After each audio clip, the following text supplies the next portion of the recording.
Chers frères et sœurs, bonsoir, bonjour.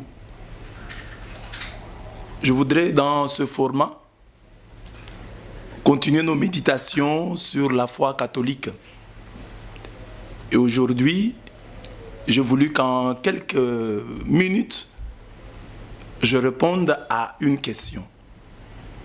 Les catholiques sont-ils des idolâtres, oui ou non? L'accusation, bien-aimés frères et sœurs, vous le savez, part d'Exode 20, verset 5. Tu n'auras pas d'autre Dieu devant ma face.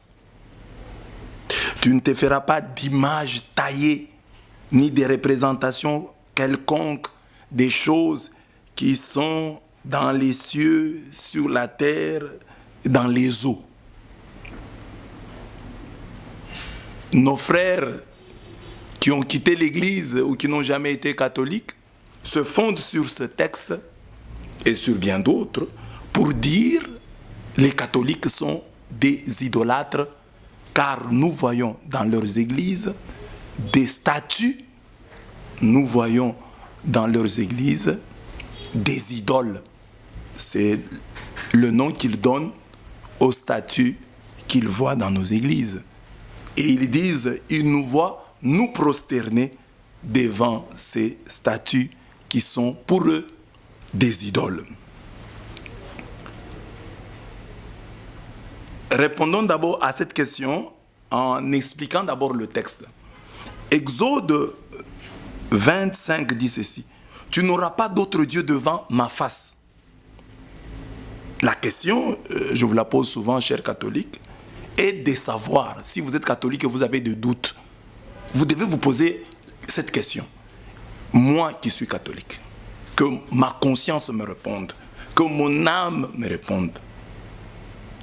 Est-ce que je viole Exode 25 qui dit « Tu n'auras pas d'autre Dieu devant ma face » car c'est le début, c'est ça l'interdiction fondamentale.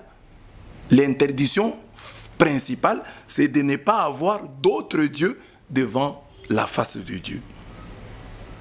Est-ce que vous qui êtes catholique, Marie, les saints, les anges et leurs statuts sont-ils pour vous catholiques des dieux, oui ou non? Ça c'est une question à laquelle vous-même vous devez répondre avant que les autres ne répondent à votre place. Est-ce que vous sentez-vous dans votre foi que Marie, les saints, les statues des saints que nous avons à l'église, que vous pouvez avoir chez vous à la maison, prennent-elles, ces statues-là, prennent-elles la place de Dieu dans votre cœur? Prennent-elles la place de Dieu dans votre vie? Voilà la question à laquelle, personnellement, vous devez répondre avant d'être troublé par quelqu'un qui viendrait avec une interprétation alambiquée de ce texte d'Exode 25. Donc, alors, la vraie question, je la pose souvent. Je dis, mais ceux qui nous accusent d'être des idolâtres, on peut leur poser la question. Et vous qui nous accusez d'idolâtrie, l'argent, le sexe, le pouvoir, la télé, le sport, votre travail, votre profession, sont-ils de Dieu pour vous? Prennent-ils ou peuvent-ils prendre la place de Dieu dans votre cœur? À cette deuxième question, et catholiques, et protestants, et pentecôtistes, nous pouvons répondre oui. Parce que justement, l'argent peut prendre la place de Dieu dans nos cœurs. Le sexe, le pouvoir, la profession, le travail peuvent prendre la place de Dieu dans nos vies. Donc, la véritable idolâtrie se trouve ailleurs. Se trouve ailleurs et non dans les statues. Mais puisqu'on parle des statues, arrêtons-nous à elles. Le texte dit ceci. Parce que l'interdiction principale, j'ai dit, tu n'auras pas d'autre Dieu devant ma face. Il expliquait. Tu ne feras pas d'image taillée, d'image sculptée, ni de représentation quelconque. Représentation. Il y a d'un côté image taillée, de l'autre représentation quelconque des choses. Parce que souvent, ça, la question dit des choses qui sont dans les cieux, des choses qui sont sur la terre, des choses qui sont dans les eaux. Alors si je fais une statue de Jésus, Jésus est assis maintenant à la droite de Dieu le Père. Peut-on considérer Jésus comme une chose? Peut-on considérer les anges comme des choses? Peut-on considérer les saints, la Vierge Marie comme une chose? Parce que c'est représentation quelconque des choses. D'abord là il y a un problème, hein, l'interprétation des choses. Mais laissons cette question-là des choses. Alors j'ai dit, tu ne feras pas d'image taillée, tu ne te prosterneras pas devant ces dieux, hein, devant elles, dit Louis II, devant ces images et ces choses. Mais les autres versions disent, tu ne te prosterneras pas devant ces dieux. Parce que le début c'était, tu n'auras pas d'autre Dieu devant ma face. Tu ne te prosterneras pas devant ces dieux. Par là, nous comprenons que les images à ne pas servir, des images devant lesquelles on ne doit pas se prosterner, ce sont des images taillées, des représentations quelconques, considérées comme des divinités, considérées comme des dieux, et donc des idoles. C'est ça. Donc Dieu interdit ici l'adoration des idoles. L'adoration des idoles. Dieu n'interdit pas la fabrication des statues. Parce que dans la Bible, il y a des textes, je vais les montrer, où Dieu recommande à ses enfants de sculpter, d'avoir des statues. Dieu n'est donc pas contre les statues, Dieu est contre les mauvais usages que les hommes peuvent en faire. Donc, les images ne sont pas proscrites par Dieu pour ce qu'elles sont, parce qu'elles sont des images, mais pour le service auquel on les destine. Sinon, si tout le monde avait compris ou comprenait littéralement ces textes, ce serait la mort des arts plastiques. Dieu serait donc contre l'architecture, parce qu'on peut trouver des maisons qui ont la forme d'un animal, d'un objet, et même des personnes. On peut trouver, ça nous sommes dans l'architecture, on peut trouver aussi dans la sculpture. Dieu serait-il contre la sculpture? Dieu serait-il contre le monument de Lumumba? Dieu serait-il contre le monument qu'on trouve à la Fikine, à la foire internationale de Kinshasa? Dieu serait-il contre l'aigle représenté sur les temples des branhamistes?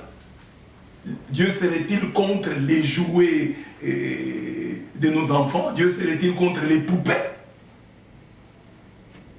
Voilà la question qu'on peut se poser. Dieu serait-il contre la peinture? Parce qu'on dit représentation quelconque.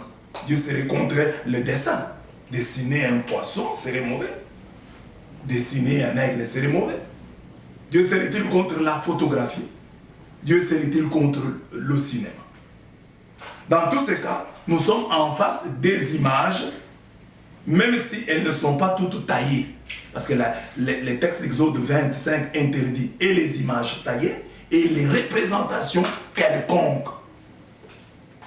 La meilleure preuve que Dieu n'est pas contre les arts plastiques, que Dieu n'est pas contre la sculpture, que Dieu n'est pas contre l'architecture, Dieu n'est pas contre la peinture, Dieu n'est pas contre la photographie, c'est l'histoire d'Israël.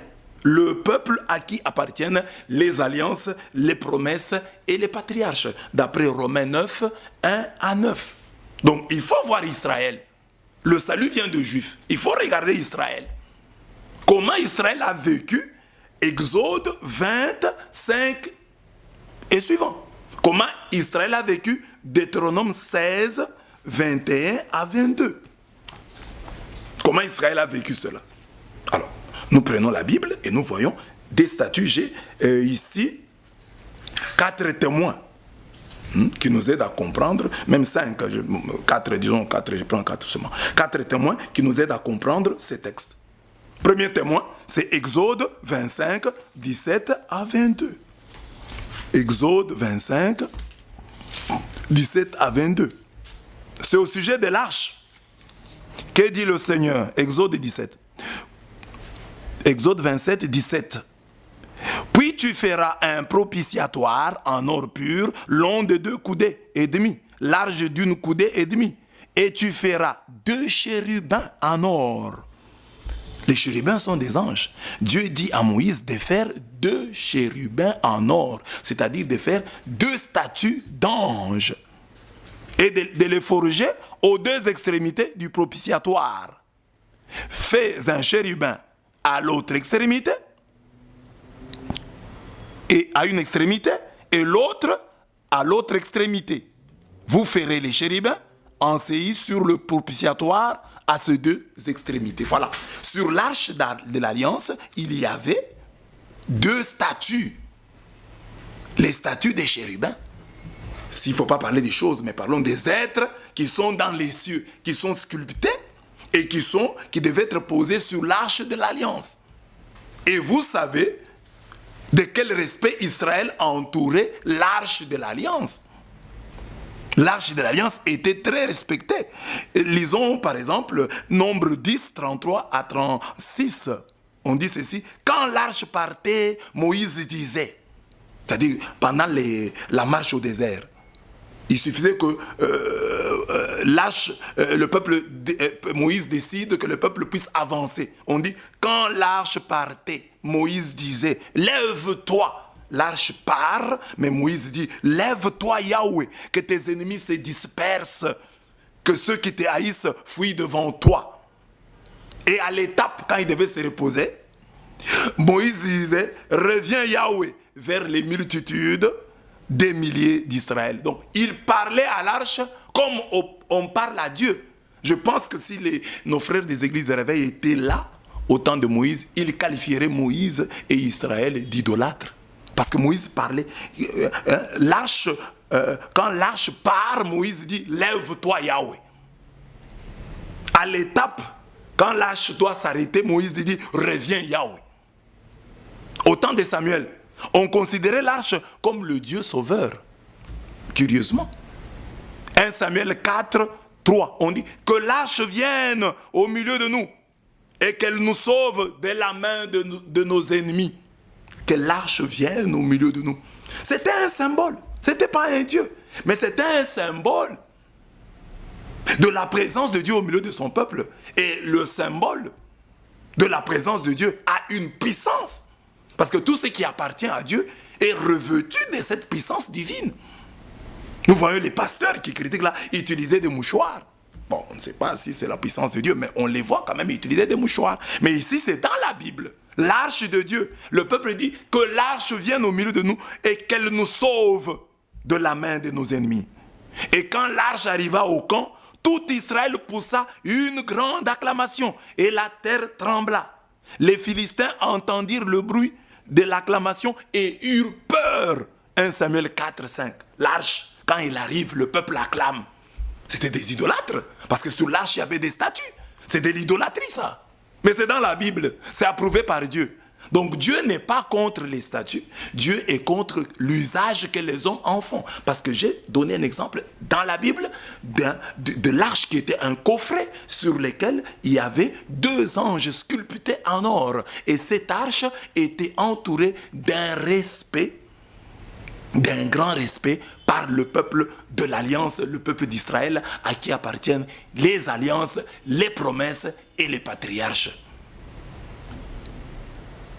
Quand l'arche arrive au camp, tout Israël pousse une grande acclamation. Quand l'arche est prise, c'est très grave. Ayant appris la nouvelle, le prêtre Élie tomba de son siège à la renverse. Sa nuque se brisa et il mourut. Il meurt parce qu'on a enlevé l'arche, on a pris l'arche. Élie était-il idolâtre? Il meurt, il tombe, il meurt. Parce que on a enlevé, on a pris l'arche. C'est dans la Bible, mes bien-aimés. 1 Samuel 4, 19. Et c'est là qu'on parle de l'Ikabod. Parce qu'on a pris l'arche. C'est comme si l'Israélien disait qu'on nous frappe, nous l'acceptons. Qu'on nous tue, nous pouvons l'accepter. Mais qu'on prenne l'arche, non, là c'est fini. La gloire n'est plus en Israël. La gloire a été bannie d'Israël. Si nos ennemis peuvent nous battre, nous tuer et nous arracher l'arche. Car le prêtre Élie tombe à la renverse et se brise la nuque juste quand il apprend qu'on a pris l'arche. Quand on lui dit, mais tes enfants sont morts, il était encore debout. Quand on lui dit, on a pris l'arche, il est tombé, il est mort. On ne blague pas avec l'arche de Dieu. Tout ce qui est consacré à Dieu doit être pris au sérieux.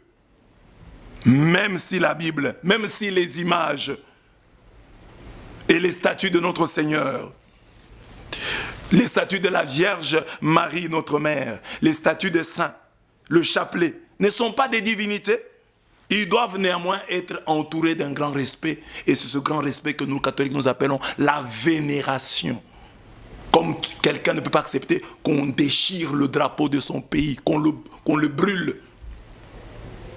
À moins qu'il soit contre le pays. Mais quelqu'un qui aime son pays ne voudra pas, n'acceptera pas que le drapeau de son pays soit brûlé.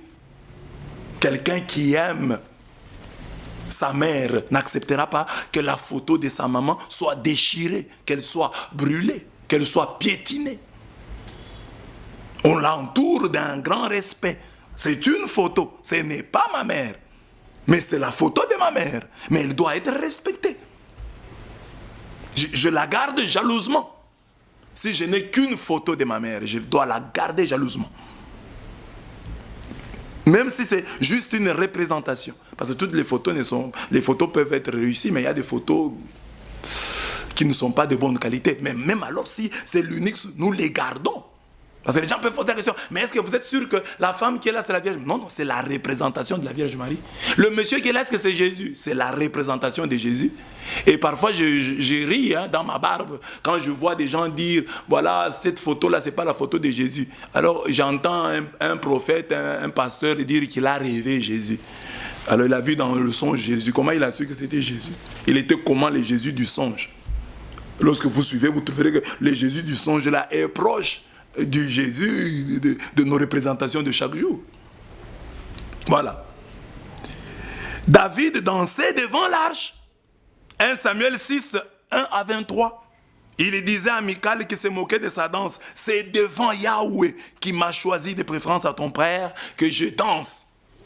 Alors que Michal disait qu'il dansait devant ses serviteurs. Lui dit non, non, je ne danse pas devant l'arche. Je danse devant l'Éternel. Je danse devant Yahweh. Donc, vous voyez, l'arche est entourée d'un grand respect.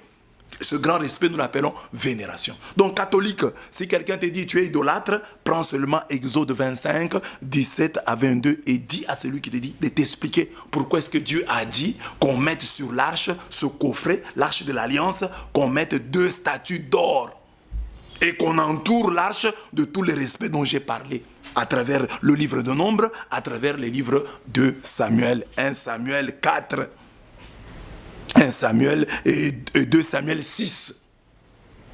2 Samuel 6, prenez tout le texte, ça vous verrez.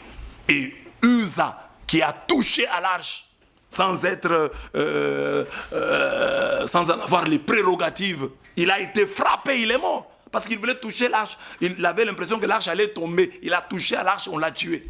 Si l'arche n'était qu'un simple objet, que c'était rien du tout. Voilà. Et vous savez ce qui est arrivé au temple de Dagon.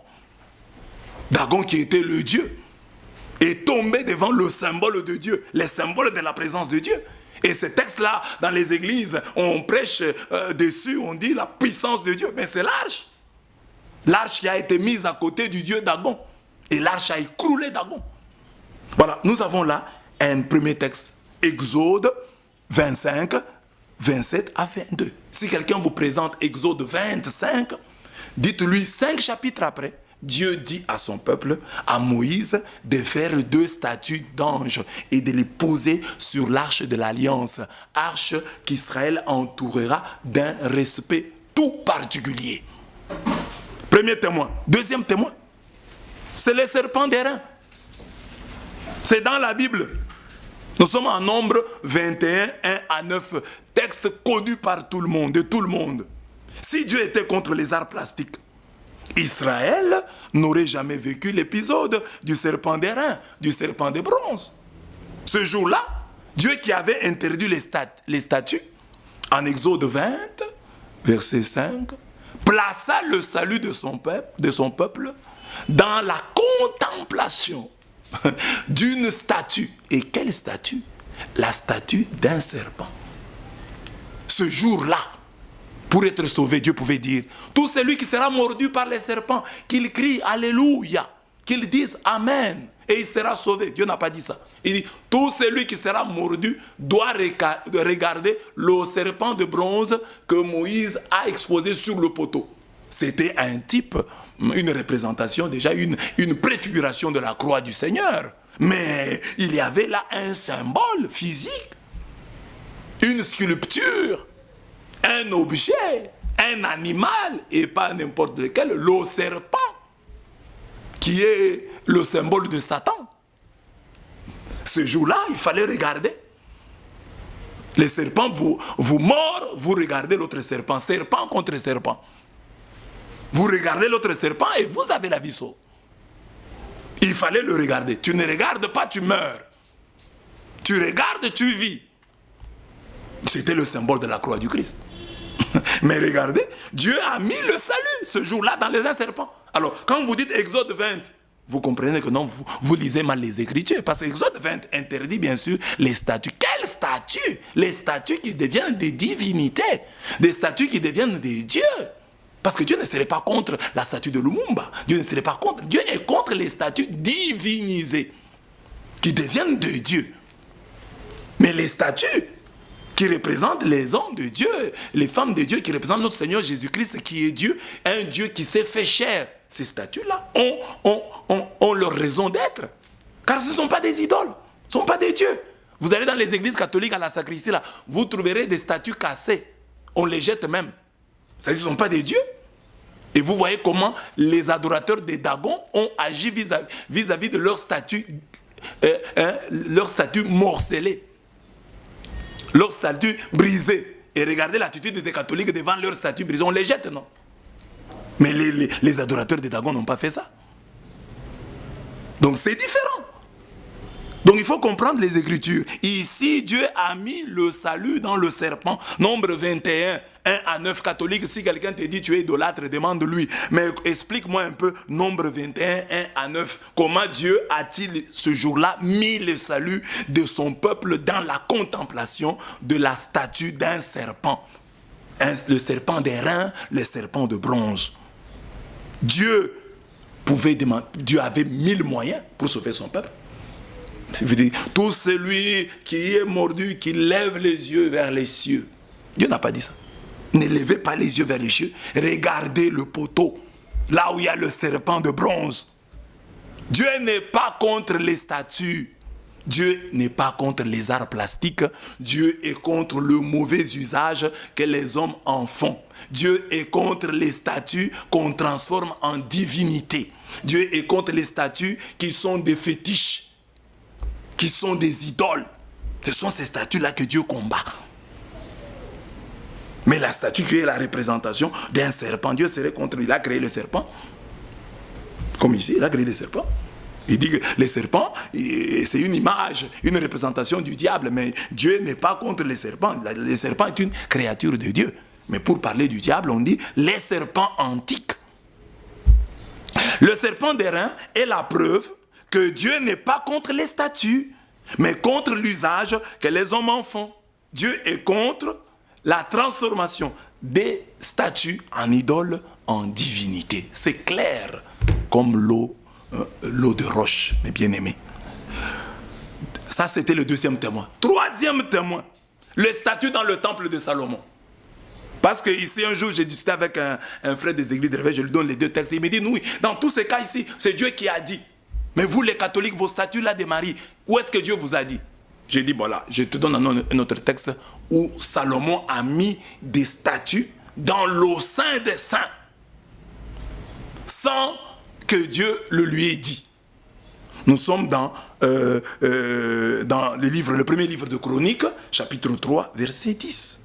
On dit que Salomon, dans le Saint des Saints a placé 2 statues, 2 chérubins. Les chérubins, il y en avait 2 sous l'arche. C'était des petites dimensions. Mais dans le Saint des Saints, il y avait 2 chérubins plaqués d'or dont les ailes mesuraient 2 mètres et demi. Si les ailes de ces statues avaient chacune 2 mètres et demi, la statue devait être mastodonte. Elle devait être grande. Elle devait être grande. Mais ils sont là. Elles sont là, les statues, dans le temple de Salomon. Et Dieu a approuvé le temple de Salomon. La colonne de nuée, la nuée de gloire est descendue le jour où Salomon a consacré, a dédicacé le temple. Dieu donc a approuvé le temple de Salomon avec les statues qu'il y avait à l'intérieur. Il n'y a aucun texte qui dit Dieu dit à Salomon, mais Salomon lui-même a fait. Dans le Saint des Saints, il a mis 2 statues. Mais nos frères ont des problèmes parce que quand ils lisent le texte, ils trouvent que Salomon a mis 2 chérubins. Alors, si quelqu'un n'est pas attentif à penser chérubins, c'est quoi? Il y passe vite. Il ne sait pas que chérubins, là, les chérubins là, d'or, ce sont des statues. Alors, il ne sait pas. Alors, on le trompe dans l'église catholique. Il y a des statues. Alors, on quitte l'église catholique parce qu'il y a des statues. Mais au temple construit par Salomon, approuvé par Dieu, la nuée de gloire est descendue. Dans ce temple-là, même sous les murs, il y avait des dessins, des bœufs. On avait dessiné des vaches dans le temple de Salomon. Ça, c'est le peuple d'Israël. Et dans le Saint des Saints, il y avait des sculptures de 2 chérubins dont les ailes mesuraient 2 mètres et demi. Des grandes statues dans le Saint des Saints. Ça, c'est 1 Chronique 3, 10. Les statues des chérubins dans le Saint des Saints est la preuve que Dieu n'est pas contre les statues, mais contre l'usage que les hommes en font, contre la transformation des statues en idoles, en divinité.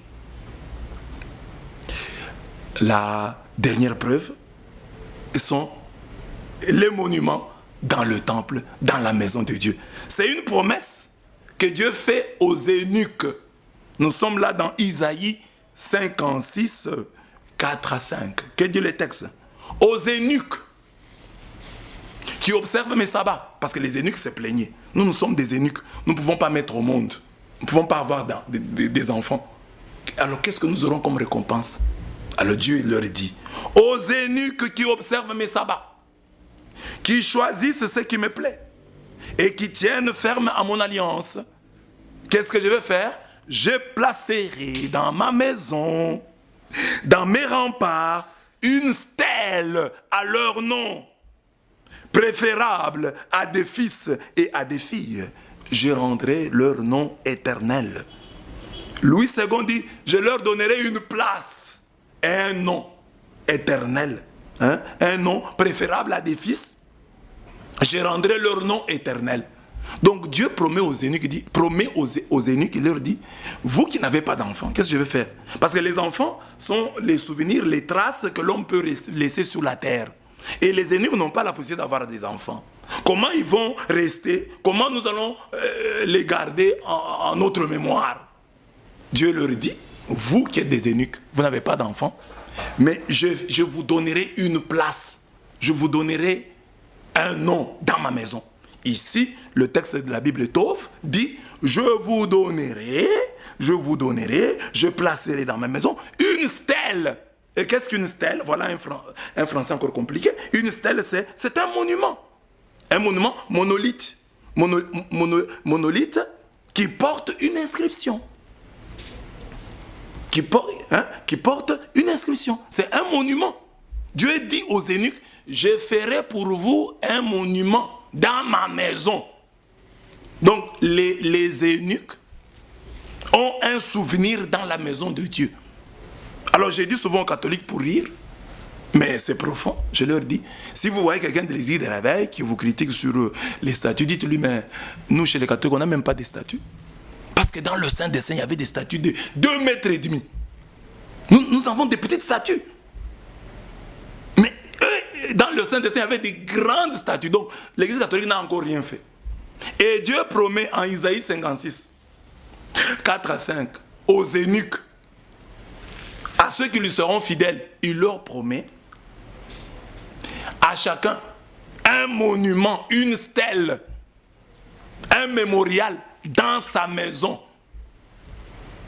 Alors, donc, dans l'église catholique, on n'a même pas des statues parce qu'on en a, je ne sais pas, 2 ou 3. On peut trouver dans une église 2 ou 3, 4.